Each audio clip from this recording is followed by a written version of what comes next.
Restez avec nous sur Radio J comme tous les mardis matins, l'heure de la chronique à huis clos avec l'avocate Karen Noblinski. Elle est avec nous en studio. Bonjour Karen. Bonjour Ilana. Alors ce matin, un sujet important, un sujet qui touche tout le monde, mais surtout bien sûr les femmes. Bien sûr, hier, lundi 27 mars 2023, le maire de la commune de Seine-Saint-Denis, Karim Bouamrane, a annoncé l'instauration d'un congé menstruel et d'aménagement du temps de travail pour les employés municipaux souffrant de règles douloureuses ou d'endométriose. Un certificat médical leur permettra de bénéficier d'une autorisation d'absence de 2 jours sans qu'aucune journée ne leur soit décomptée. Une première en France, une expérimentation qui durera 2 mois et dont de nombreuses villes de France doivent s'inspirer. Ce mouvement fait écho à l'adoption d'une loi du 16 février 2023 en Espagne autorisant un congé menstruel pour les femmes souffrant de règles douloureuses. Une avancée inédite en Europe destinée à lever le tabou sur des pathologies longtemps ignorées et peu à peu considérées. Selon un sondage rapporté par l'IFOP en septembre 2022, 66% des salariées françaises sont favorables à la mise en place de congés menstruels. Et 1/3 des femmes interrogées estiment avoir été confrontées à des difficultés au travail dues à leurs règles. Mais une difficulté subsiste, celle de la discrimination.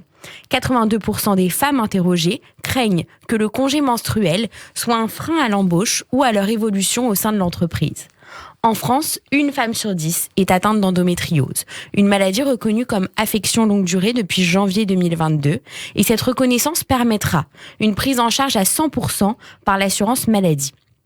Si l'éducation et la sensibilisation progressent, l'endométriose est encore méconnue du grand public, et son fléau tient à son diagnostic.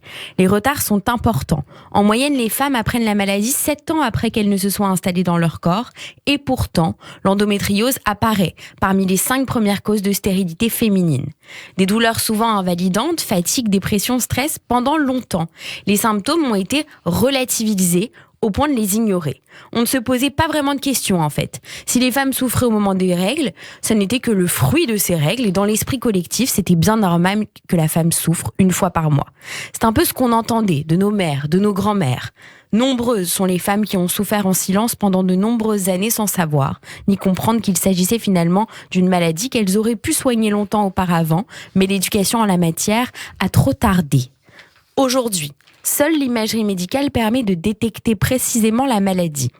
Depuis l'année dernière, on sait qu'une start-up française nommée Zwing a mis au point un test salivaire pour diagnostiquer rapidement et de façon fiable l'endométriose, appelé l'endotest, qui n'est pas encore sur le marché français, mais apparemment cela ne devrait plus tarder.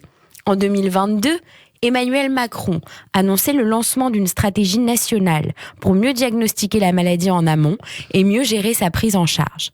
À l'image du cancer colorectal, du col de l'utérus, du cancer du sein, l'endométriose doit être détectée tôt pour être soignée dans les meilleurs délais et éviter, dans certains cas, la progression de la maladie.